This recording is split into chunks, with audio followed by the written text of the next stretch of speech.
Tekrar merhaba arkadaşlar. Şimdi figürümüzün kollarını yapacağız. 5 gram kadar şeker hamuru ölçtük.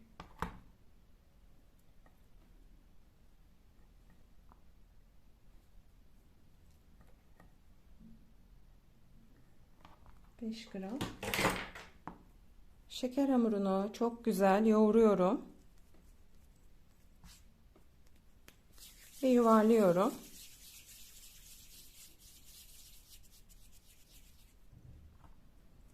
Diğerini de aynı şekilde yoğuralım.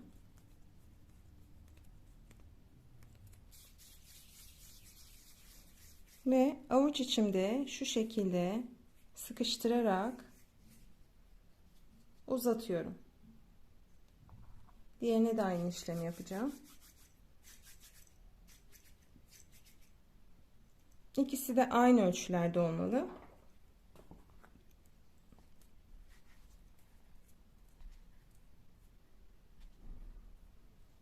Bu şekilde yaklaşık 5 santim uzunluğunda oldular ama ölçerek yapacağız kolları. Şimdi 1 santim kadar şuradan sağdan ayırıp arkadaşlar elimi koyuyorum ve bastırarak bir iz yaptım. Şimdi ayırdım. Şu şekilde elimi döndürerek bileği oluşturuyorum. Ve şurada bakın bir tombiklik oluştu, bombe oluştu. Onu da elimi şöyle yerleştirerek yumuşattım.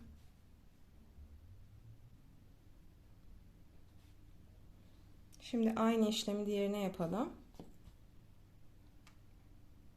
Bu şekilde yuvarlıyorum. Ve bu kısmı bakın. Gene avuç içimi koydum. Bu şekilde uzattım. İkisini gene aynı yapalım. Şimdi hamurların üzerine basıyorum. Baş parmağı çıkartmak için bu şekilde hamuru öne doğru çekiyorum. Bu şekilde elimle yukarı doğru ittirdim. Şimdi şu kısımdan baş parmağını çıkartacağım. Diğerine de aynı işlemi yapıyorum. Böyle elimle sıkıştırarak yukarıya doğru ittim.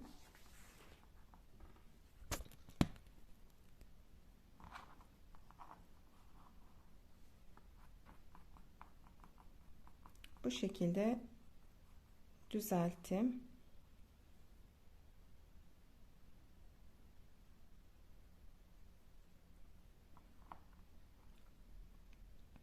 Böyle döndürerek eli netleştiriyorum. Şimdi gene bıçağımızla keseceğiz. Önce baş parmakları keserek başlıyorum. Şuradan şöyle geldiğimiz zaman baş parmağımız bakın dışarıda. 5 eşit parçaya bölecekmişiz gibi düşünelim. Bıçağımızı bu şekilde tamamen yere yatık vaziyette kullanıyoruz. Şimdi şu kısmı alıyorum düz bir şekilde. Diğerini de gene aynı şekilde şu kısmı alıyorum. Şimdi elin 4 parçaya böldüğümüzü düşünürsek 4'te birinden kestik. Şimdi yarı yarıya 4'te ikisinden de diğer kısmını keseceğiz. Elin yarı kısmı burası, yarısı. Böyle bölelim.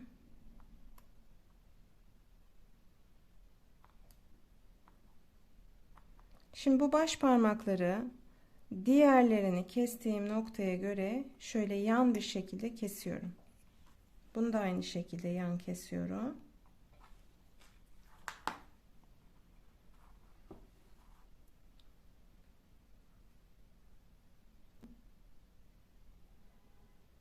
Minicik bir şekilde tutuyorum.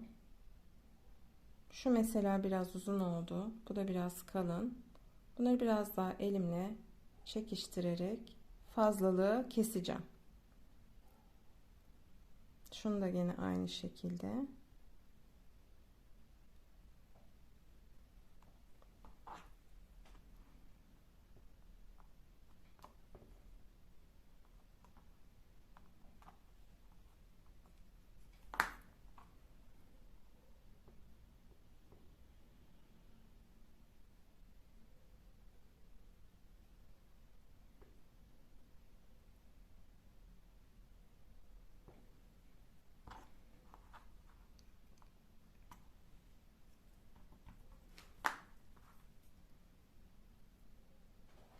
Parmaklarının hepsinin kalınlığının aynı olmasına dikkat edelim.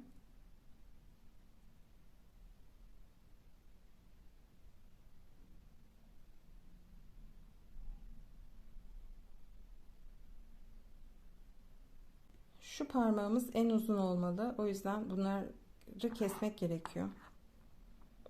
Şöyle yan kesiyorum.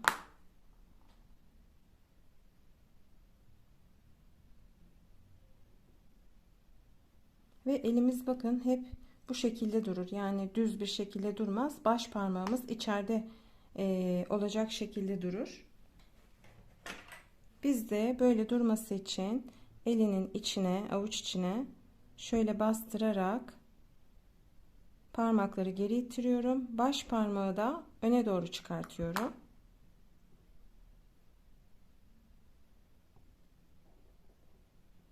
Ve bileği elden bu şekilde ayırıyorum.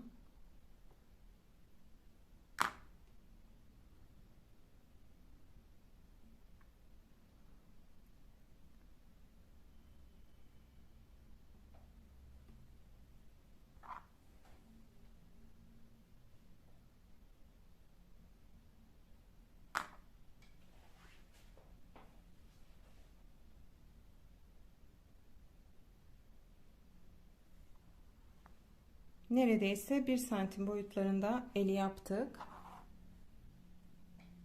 Şimdi bunu da yapalım.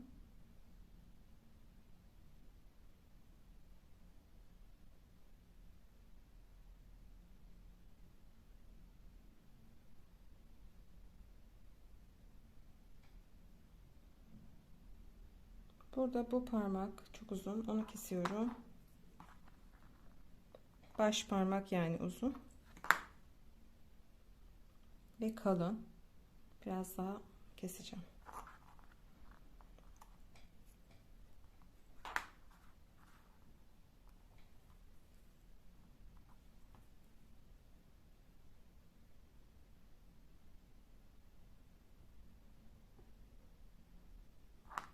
Yine bilekle eli birbirinden ayırıyorum.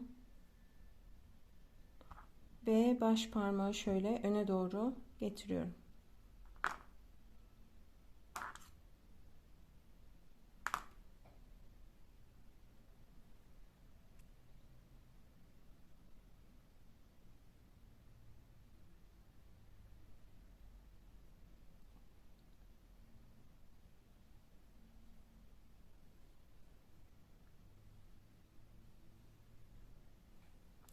Şimdi kollarını yerleştirelim.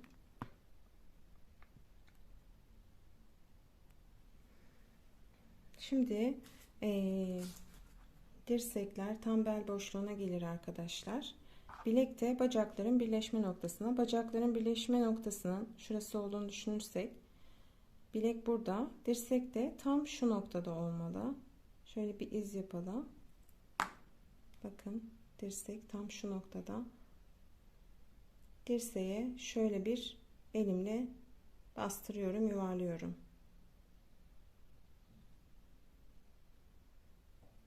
Diğerini de gene aynı şekilde yapalım.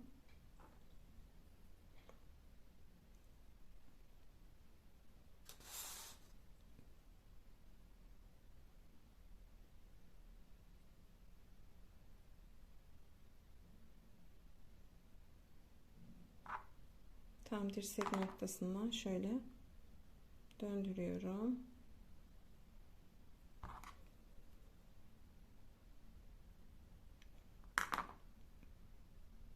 Şimdi kollarını yerleştirelim.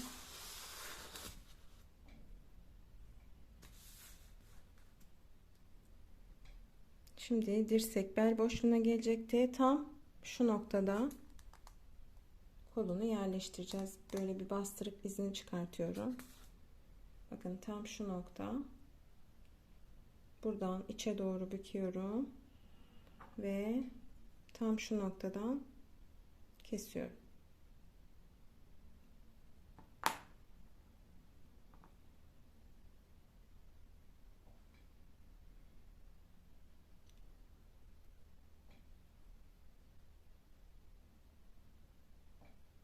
Şuradaki ucu da keselim.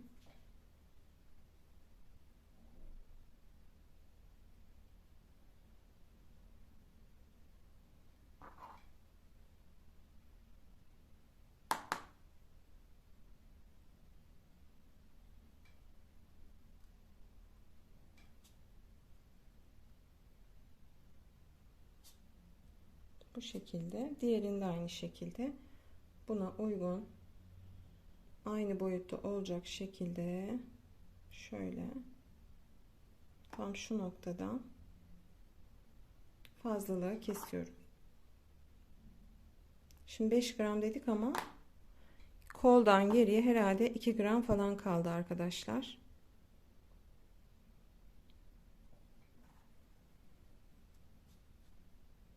Şimdi kollarını birleştirelim. Yine yapıştırıcı sürelim.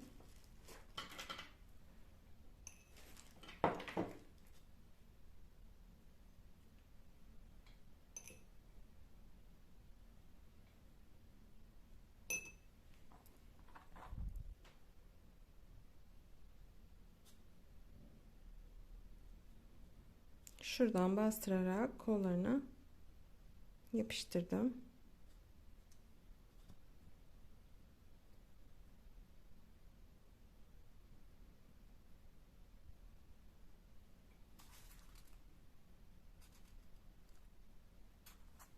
Bu biraz daha uzun olmuş.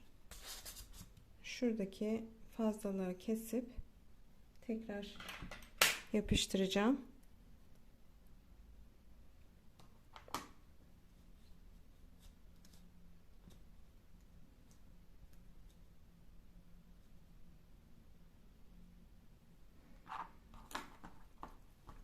Şimdi elbisesinin pilesini yapalım. Yeşille yapacağım arkadaşlar. Gene şeker hamurunu yoğuruyorum. Yuvarlayalım. Gene şerit gibi şöyle biraz daha uzatayım. Şerit şeklinde keseceğiz.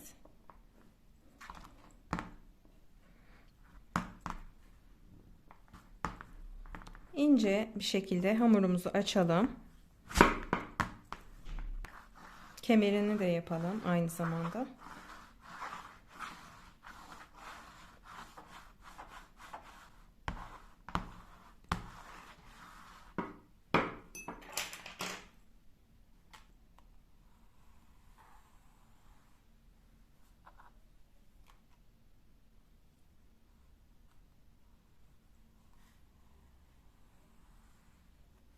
Kemeri için biraz daha kalın bir şerit kesiyorum.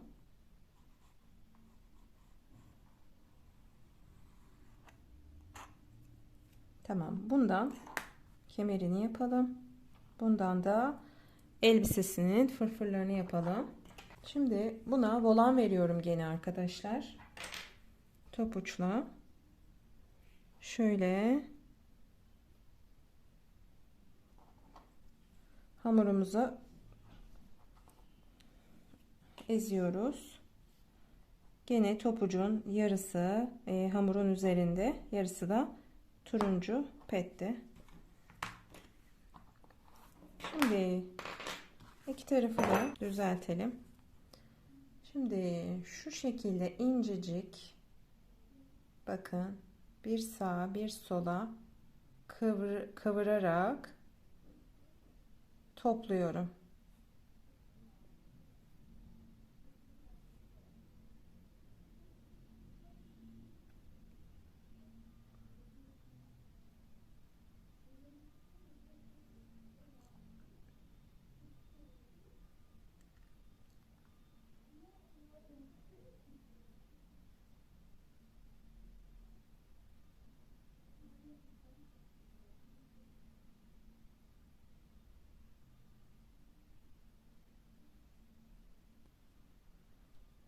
Şeker hamuru elinize yapışırsa nişasta kullanın arkadaşlar. Bu şekilde yapıştırdım. Şimdi üzerine oklavamızla bastıralım. Şöyle düz yapalım şeridimizi. Şu kısmını kullanacağım. Diğer kısmı fazlalığı alıyorum. Böyle başka bir uçla da bunu inceltebilirsiniz. Şimdi şuradaki fazlalığı alalım.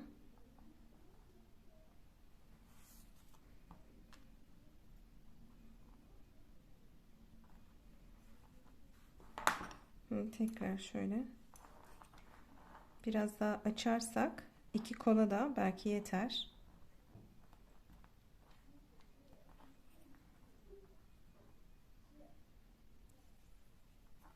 Şimdi şuradaki fazlalığımızı kesiyoruz.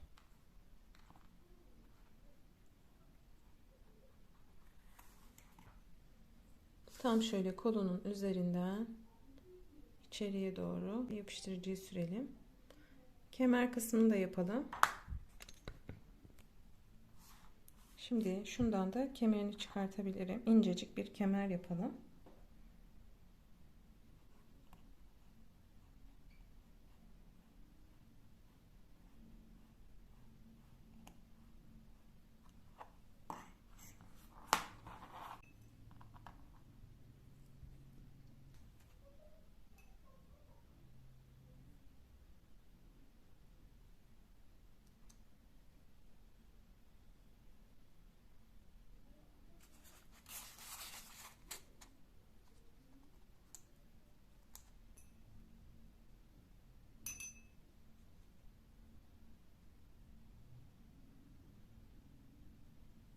Tam orta noktadan kesiyorum.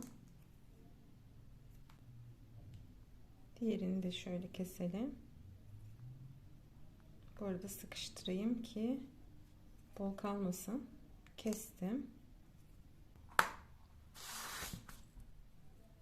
Kurdele için hamurumu bu şekilde yaptım.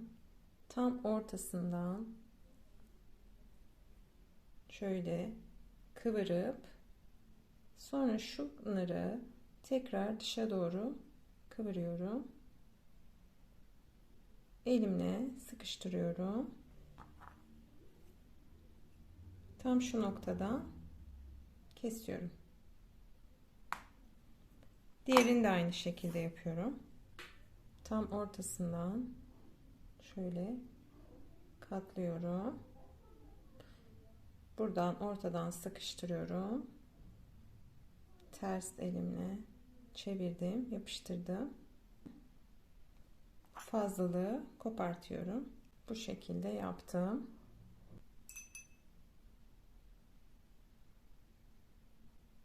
Evet, tam ortasından kesiyorum.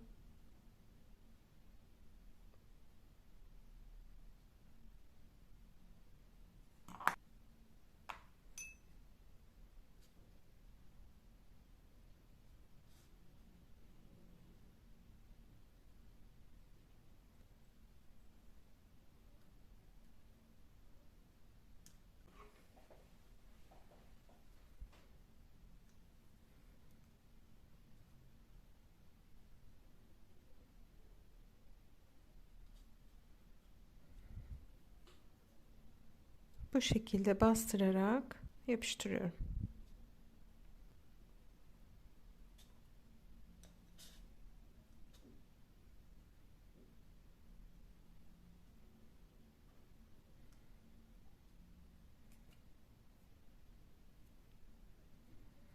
Şimdi tam orta kısma kemerinin fiyongu için gene yapıştırıcı sürdüm. Bu şekilde fiyongu bastırıyorum. İçeriden bastırıyorum ki fiyonk bozulmasın.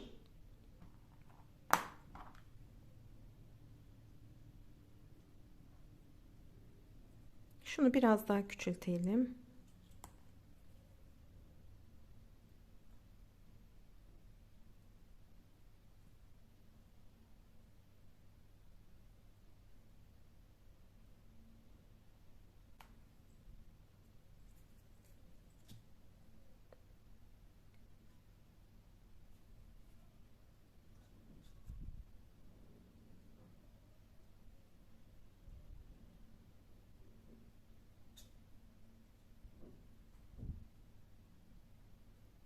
Tam ortasına da hamuru yuvarlayarak oraya yapıştıracağım.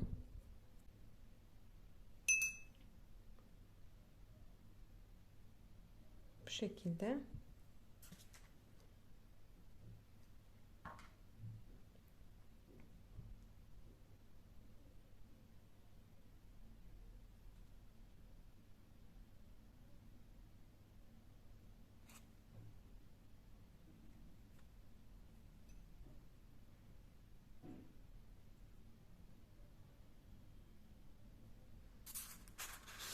Bu şekilde yaptık. Şimdi saçı yapalım.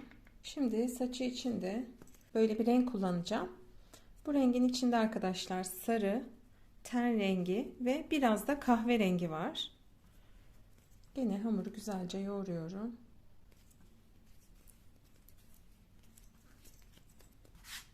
Bir kısmını ayırıyorum.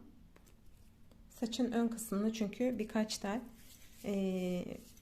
perçem yapacağız. Hamuru yuvarladım. Şimdi hamura kafasının şekline uygun bir şekil veriyoruz. Kafasını içine sokacağız çünkü bunu. Bu şekilde bir oyuk yapıyorum.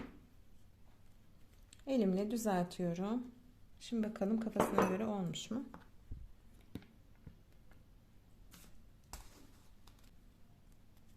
Biraz daha inceltiyorum. Biraz kalın oldu çünkü.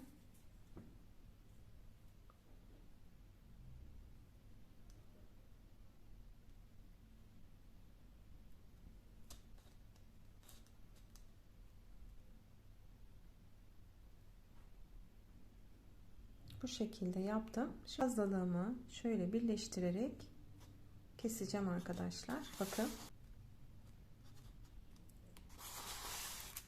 Makasla tam tepeden keseceğiz.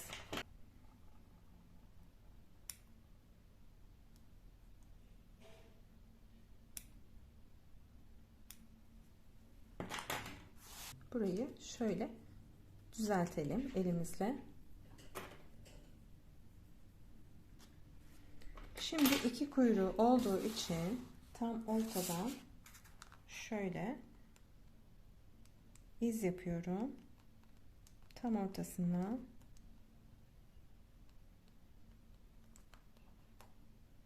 Bakın şu aleti kullanarak yapıyorum. Geriye doğru yapıyorum.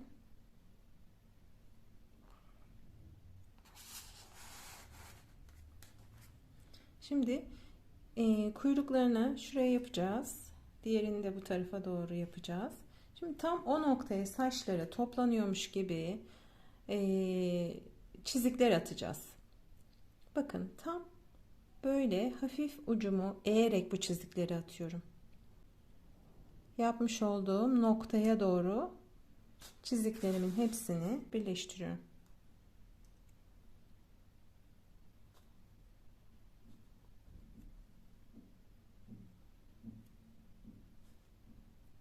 Şurasını da aynı şekilde yapalım.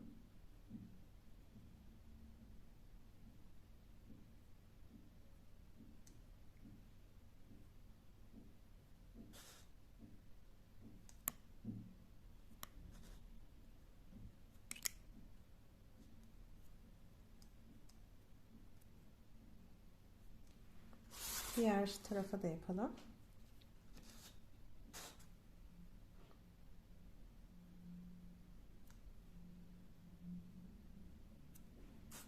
Bu şekilde çizikler atıyorum.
Şimdi kuyruklarını yapalım. Şöyle küçük bir hamuru aldım. Yoğurdum. Yuvarladım. Şimdi elimde hamurun üst kısmını bakın şu şekilde sıkıştırarak incelttim. Diğer tarafını da döndürüyorum. Elimde bu şekilde inceltiyorum. Ne kadar ince olursa o kadar iyi. Ortadan ikiye bölelim. Hatta bir kez daha inceltebilirim.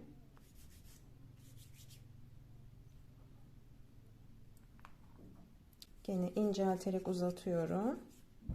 Diğer tarafını da incelterek uzatıyorum. Bakın bu şekilde ortadan ikiye bölüyorum.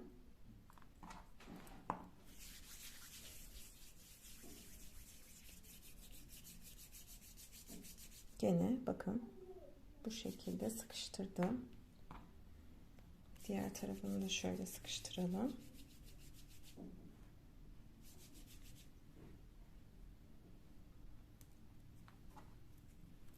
Bundan yaklaşık 15 tane yapalım arkadaşlar.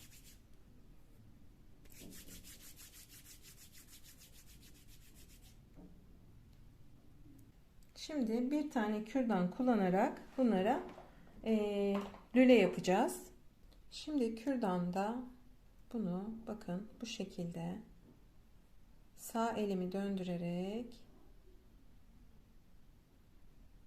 böyle bir şekil verdik. Lüle yaptık.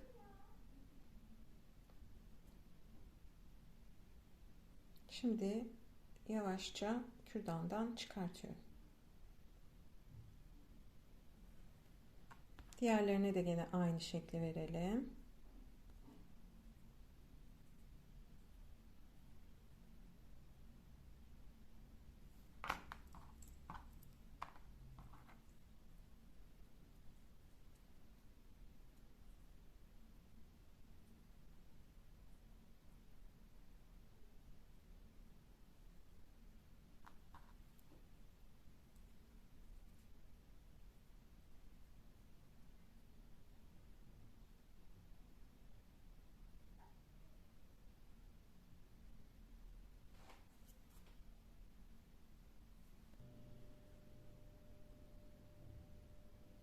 Evet, bu şekilde hepsini yapıyoruz arkadaşlar. Bebişimizin saçlarını takalım. Şimdi buraya ve buraya yapıştırıcı sürüyoruz. Uzunlardan şöyle alalım. Deliğimizin içine yapıştırıyorum.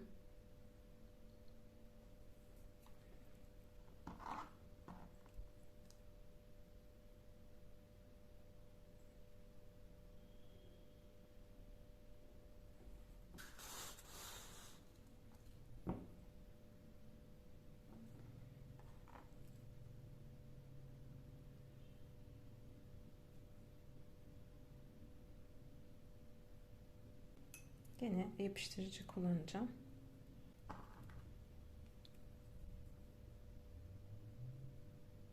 Dört oldu şu anda. Dördüncüyü takıyorum.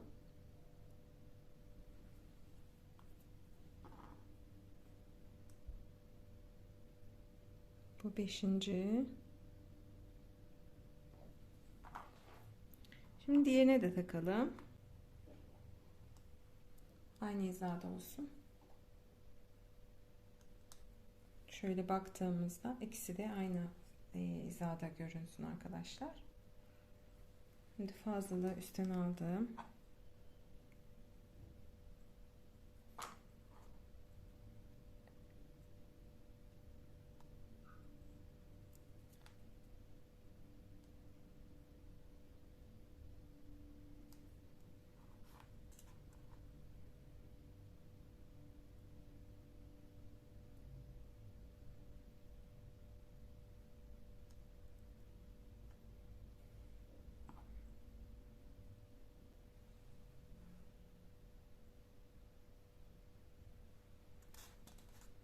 Bir tane daha gerekiyor buna. Eşit olsunlar. İkisi de aynı.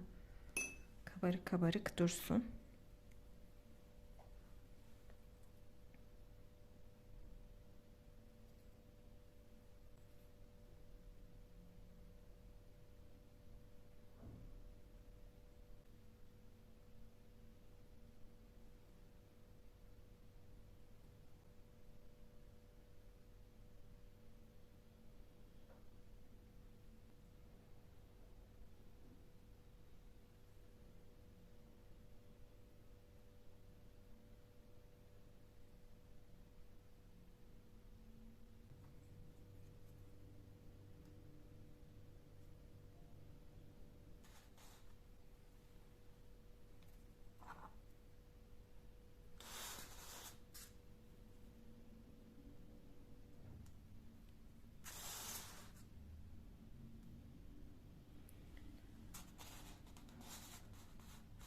bu şekilde yaptık. Şu kısmı biraz daha arkaya götürmem lazım.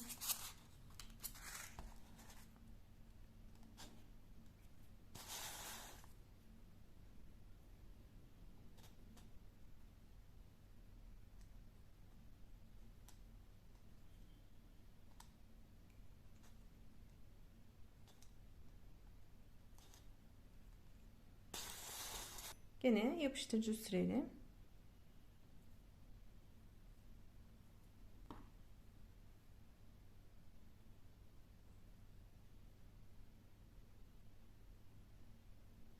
Şöyle minnak minnak alalım.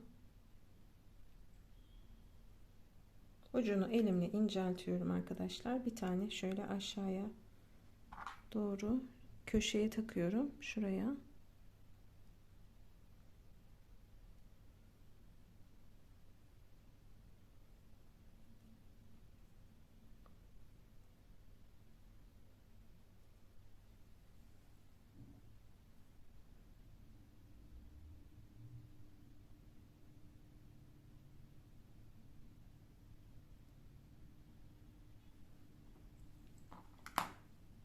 Diğer tarafa da aynı şekilde takacağım.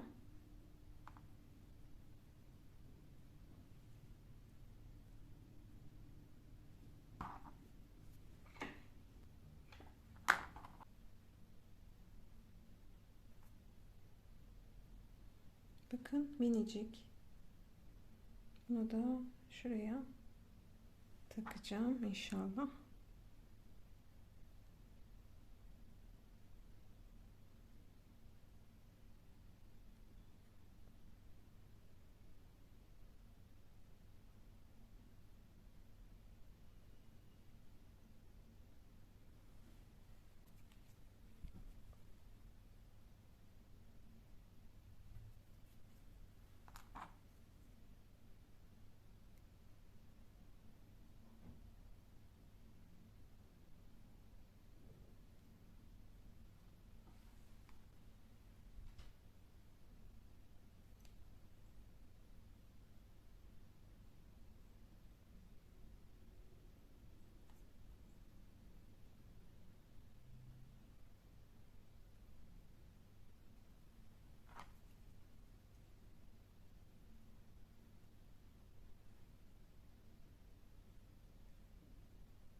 Şimdi peçetelerimizi de alalım.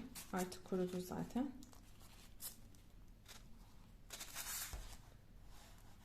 Şimdi şuralara da 2 tane kurdele takalım. Arkadaşlar şunu kullanıyorum.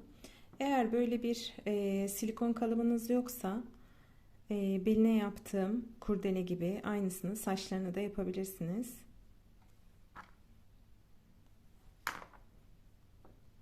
Fazladan şöyle alıyorum.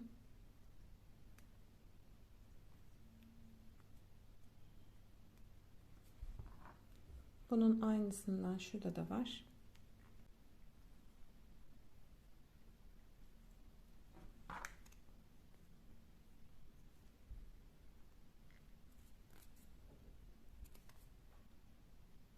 Bu yeşil de olabilir. Elbisesinde yeşil renk de var. Ayakkabılarında da var.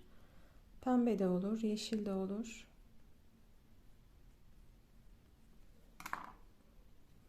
Şimdi bu şekilde yaparak kurdeleleri aldım. Gene yapıştırıcı sürüyorum.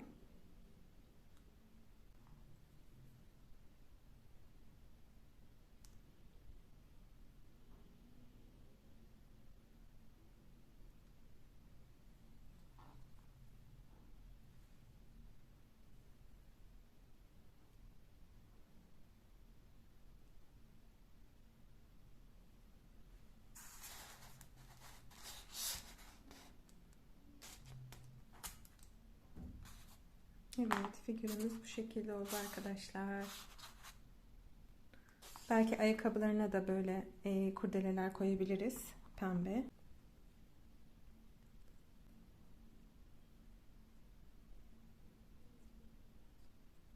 Yine şu şekilde yaparak çıkartıyorum. Ayakkabılarına şöyle yapıştırıcı sürüyorum.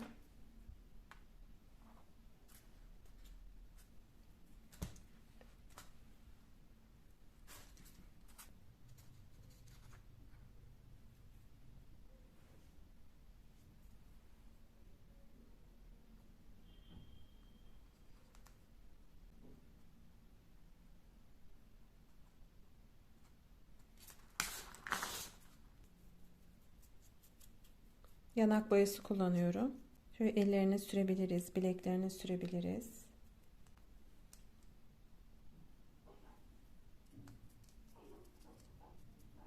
Şuralara da sürelim. Dirseklerine de sürebiliriz.